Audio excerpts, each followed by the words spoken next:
so I wrote another one.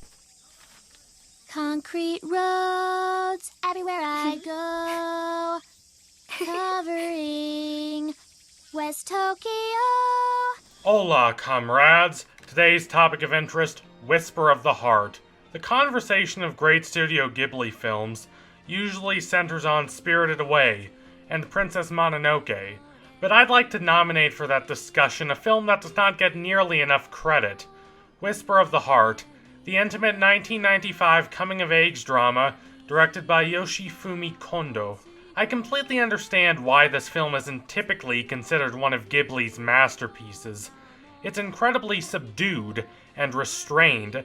It's not a grandiose fantasy adventure. Unlike Spirited Away, it's not about a young person bettering themselves through saving the people they care about. Unlike Princess Mononoke, it's not a nuanced environmentalist epic about the necessity for humanity and nature to remain in balance despite humanity's unceasing desire to create and expand. The only scenes of whimsical fantasy we get in Whisper of the Heart take place inside the protagonist's mind. It's the story of a middle school girl named Shizuku who decides to build off her love of books by becoming a writer, while also developing a cute little romance with the boy she had misjudged. That's it. There's nothing else. Nonetheless, it's one of Ghibli's most quietly powerful and earnest films. It's the rare movie that earns every single emotional beat while not being afraid to tell much of its story through mood and atmosphere. Every August, I watch this film and am astounded by how potent it is. When I first watched this, I believed that the personal connection I had formed with it was entirely because of how closely my story as a young writer resembled Shizuku's. And yes, that is one reason I connect so profoundly with this film. There's no movie that better captures the anxiety and uncertainty and optimism and ambition I felt when I started writing as a young teenager. I see myself in how Shizuku starts writing a book because everyone she knows tells her she'd be great at it.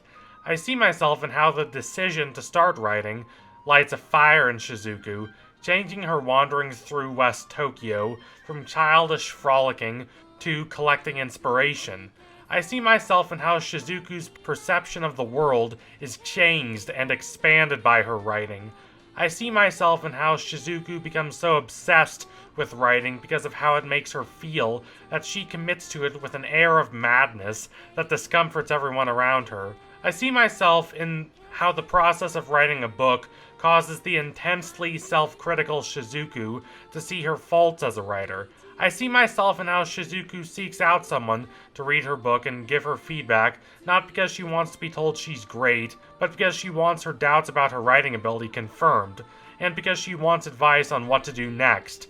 I see myself in Shizuku's tears when she accepts she's not as good of a writer as she could be, and I see myself in the steely determination to improve that soon overtakes her.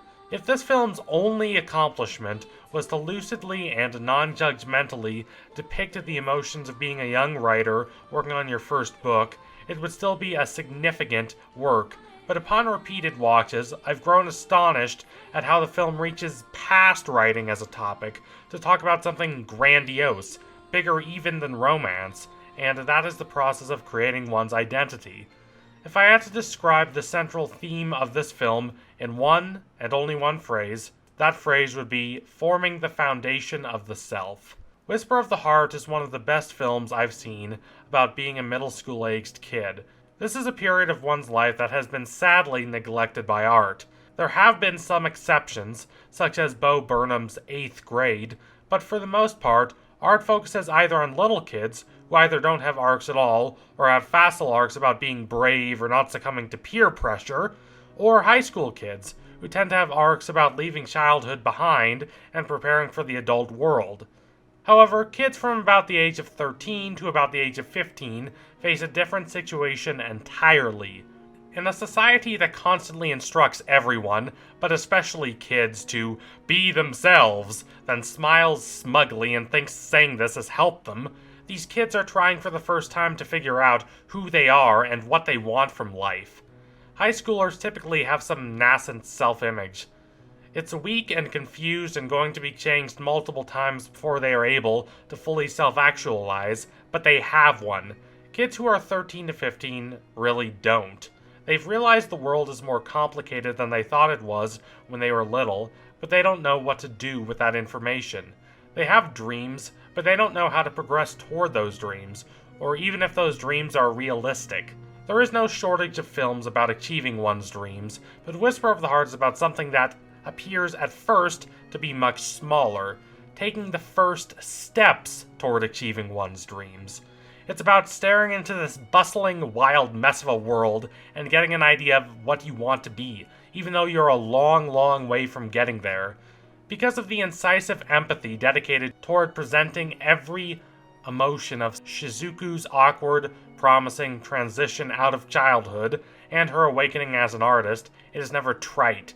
A lot of scenes of her experiencing the world around her, whether she's walking through the twilight, or exploring an antique shop, or being taken on a ride by the boys she discovers she has more in common with than she knew, go on for long stretches of time, especially considering the medium of animation, which specializes in rapid action and short scenes. True, in a lot of Studio Ghibli films there are scenes of calm amidst the action, the most famous of which being the train scene in Spirited Away.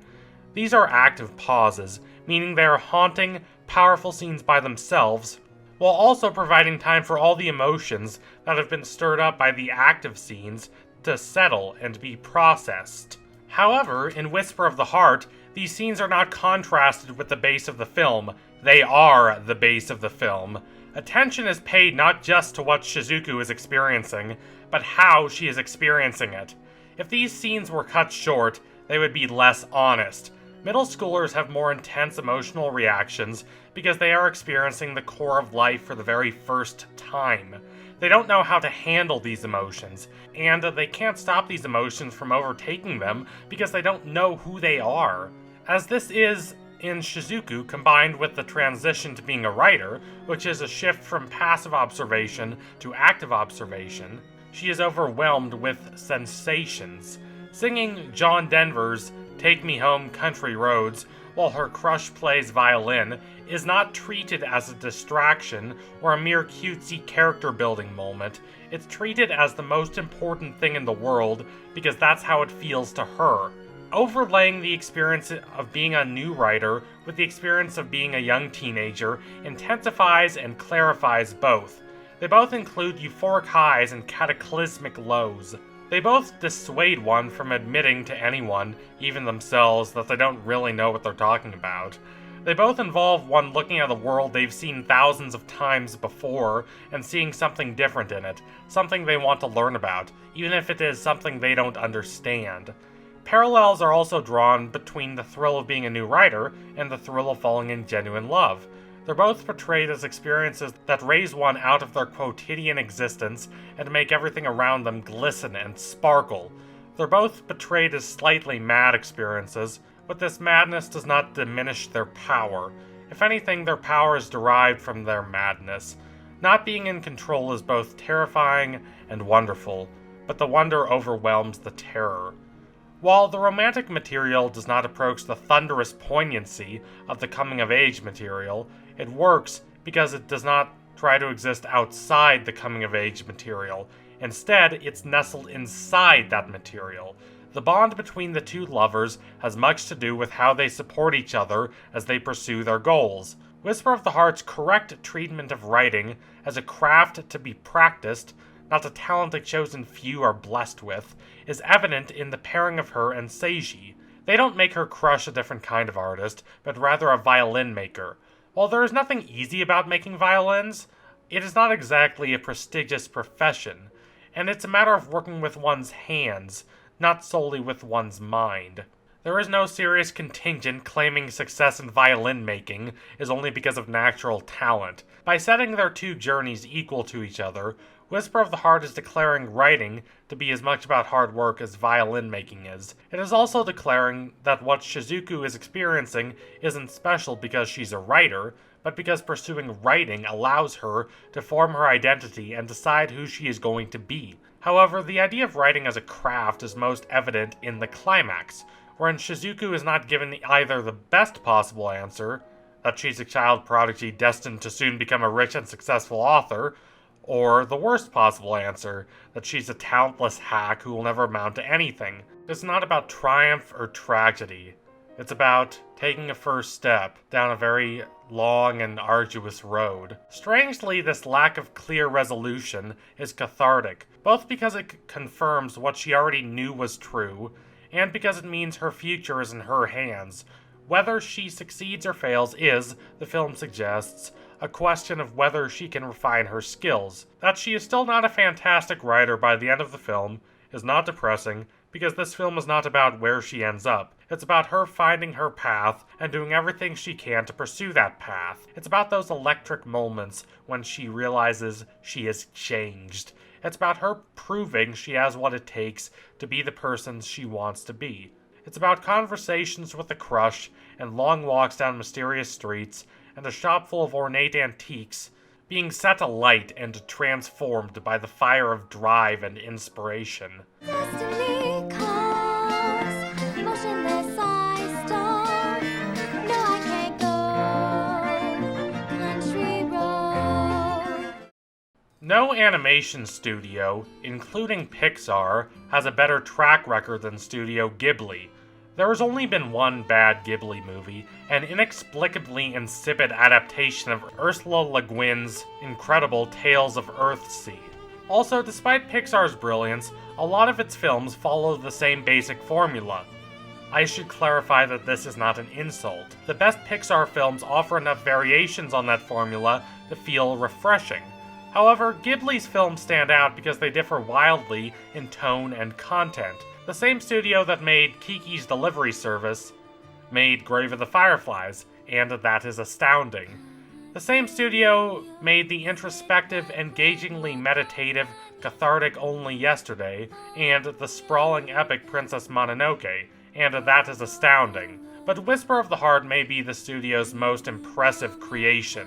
Without traditionally enthralling subject matter, fantasy elements, or even an intriguing flashback structure like Only Yesterday's, Ghibli was nonetheless able to construct an engaging, yearning masterwork. Don't let its simple plot stop you from seeing the throbbing heart that exists beneath its surface. It's not ostentatious, it's not overtly grand, but it's elegant and tender and profound. It pulses with hope and fear, anxiety and anticipation. Anyway, if you liked what you saw today, consider donating to my Patreon so I can produce even more heartfelt content. Also, don't forget to like and comment and subscribe, all that earnest stuff. Adios, comrades!